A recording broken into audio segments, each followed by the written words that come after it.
Salut, c'est Maureen, belge et fière de l'être. J'adore voyager et je crois que dans la vie, tout est possible. Aujourd'hui, jour de confinement numéro 14, 2 semaines que nous sommes confinés. Je vais aborder avec vous le thème de la communication positive. C'est un thème qui avait été proposé au tout début par Sophie, en même temps que la confiance en soi. Donc, vous allez certainement tous être d'accord pour dire que quand on communique, il y a un moment où on parle et il y a un moment où on écoute. Donc, pour le moment où on parle, déjà, je vais vous renvoyer à la vidéo sur l'affirmation de soi, exprimer ses émotions, ses goûts, ses opinions, faire des demandes claires, exprimer ses limites, arriver à dire non, etc. Ensuite, pour une communication positive, il va falloir que votre langage verbal soit en cohérence avec votre langage non verbal, c'est-à-dire ce que dit votre corps. Si vous voyez, c'est très facile de voir quand quelqu'un, quand quelqu'un par exemple est énervé, ça se voit ici par exemple au niveau du front, ou quand quelqu'un a peur, etc. Donc si vous voyez quelqu'un d'énervé et que vous lui demandez si ça va et qu'il vous dit oui oui ça va très bien, alors qu'en fait vous voyez son corps transpire l'énervement et l'agacement, mais ça c'est pas du tout cohérent et donc ça ne permet aucune communication positive. Donc simplement, si vous êtes énervé, si vous êtes en colère, et évidemment si vous êtes heureux, ça marche aussi, hein, et qu'on vous demande, tiens, comment ça va? Ben écoute, ça va pas, je suis énervé ou je suis en colère. Point. Vous n'êtes pas obligé d'expliquer le pourquoi du comment. Même si on vous pose la question, ben pourquoi, vous pouvez, si vous avez envie évidemment, expliquer, mais si vous n'en avez pas envie, mais vous dites simplement, avec un message le plus clair possible, je n'ai pas envie d'en parler. Point barre. Donc c'est pas parce que vous vous exprimez vos émotions qu'après vous êtes obligé de vous justifier. Donc, comme je l'avais dit dans la vidéo sur l'affirmation de soi, toujours parler en je.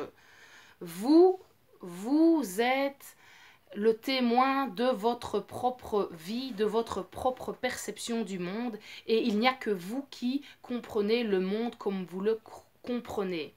Donc quand vous parlez quand vous voulez faire passer un message, vous faites passer le message, votre compréhension. Et donc c'est pour ça que c'est vraiment important de parler en je, parce qu'en fait ça ne vous concerne que vous. On a tous notre façon de comprendre et le monde, de comprendre les choses, notre perception est personnelle et on n'a pas plus raison l'un que l'autre. C'est juste qu'on a des points de vue différents. Donc, c'est pour ça que ça va être important quand vous parlez, de parler en je, de parler pour partager votre point de vue et pas forcément pour imposer et pour prouver que vous avez raison. Au moment, et donc après on arrive au moment où on écoute, quand vous êtes dans l'écoute, alors écouter c'est pas se taire pour laisser parler l'autre et attendre avec impatience que ce soit de nouveau notre tour de parler pour revenir sur ce qu'on était en train de dire. Non, quand on écoute et qu'on veut écouter dans le cadre d'une communication positive, on va écouter de façon active. On va écouter pour comprendre, justement, pour arriver à se mettre dans la tête de l'autre et arriver à comprendre sa perception, justement, des choses, des événements. On va se demander, on va essayer de comprendre qu'est-ce qu'il ressent, comment est-ce qu'il voit les choses. Si on n'arrive pas bien à comprendre, vous pouvez poser des questions, justement, à votre interlocuteur en lui demandant « Et tiens, comment est-ce que tu t'es senti à ce moment-là? Qu'est-ce que ça t'a fait? Qu'est-ce que tu as pensé ?» pour justement bien comprendre. Une fois que vous avez bien écouté et que vous pensez avoir compris le message que votre interlocuteur veut vous partager, eh ben vous pouvez vérifier si vous avez bien compris simplement en répétant plus ou moins ce qu'il a dit.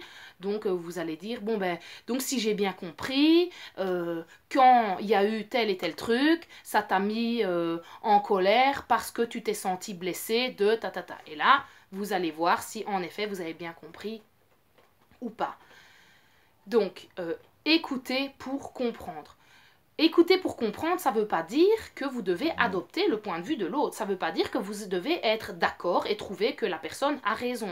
Vous pouvez garder vos opinions différentes, mais simplement essayer de comprendre l'un et l'autre, les différents points de vue.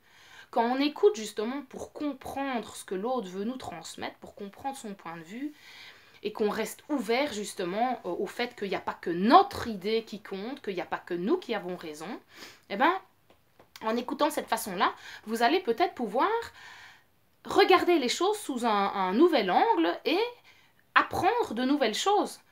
Vous rendre compte que finalement, vous n'avez peut-être pas tort, mais que votre interlocuteur, lui aussi, c'est plutôt intéressant sa façon de comprendre les choses.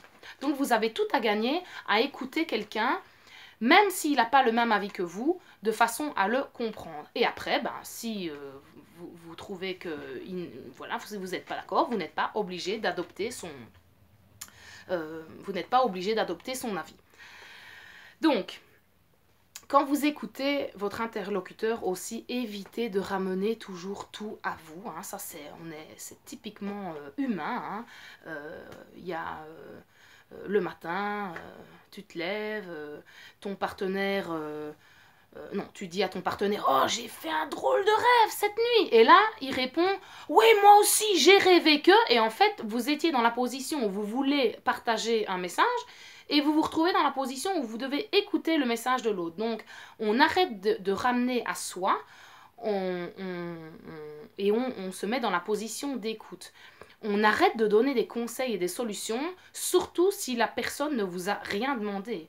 En général, ce qu'on a besoin, la majorité d'entre nous, on a besoin d'être écouté, de se sentir compris et reconnu dans le message. Et c'est justement au moment où vous allez faire cette reformulation, en disant ah ben donc si j'ai bien compris, comme je vous ai dit tout à l'heure, là la personne va se dire là ah, elle m'a écouté, elle m'a compris là, et il va se sentir reconnu dans son message.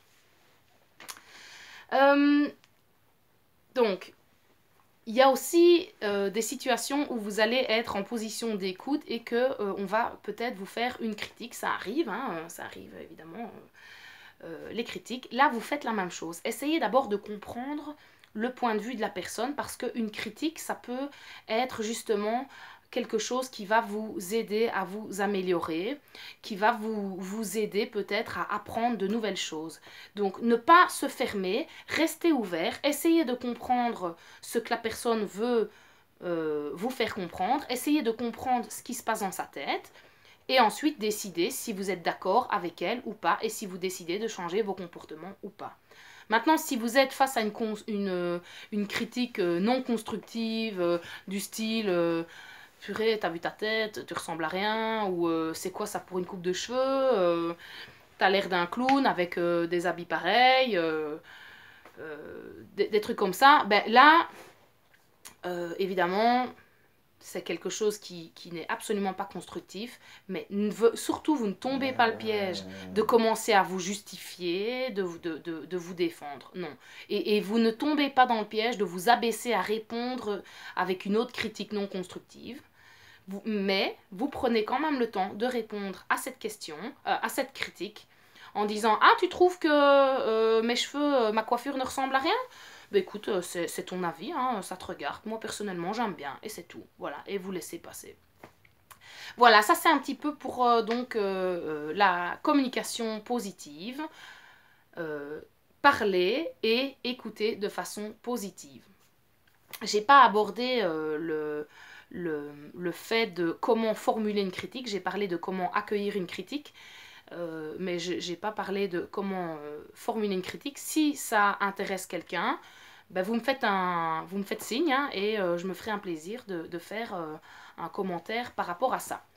On se retrouve demain pour une vidéo sur justement sur le contrôle, suite à la demande de Cécile qui me demandait justement pourquoi est-ce qu'il y avait des personnes qui avaient besoin de tout contrôler. Ça, c'était par rapport à la vidéo sur la culpabilité.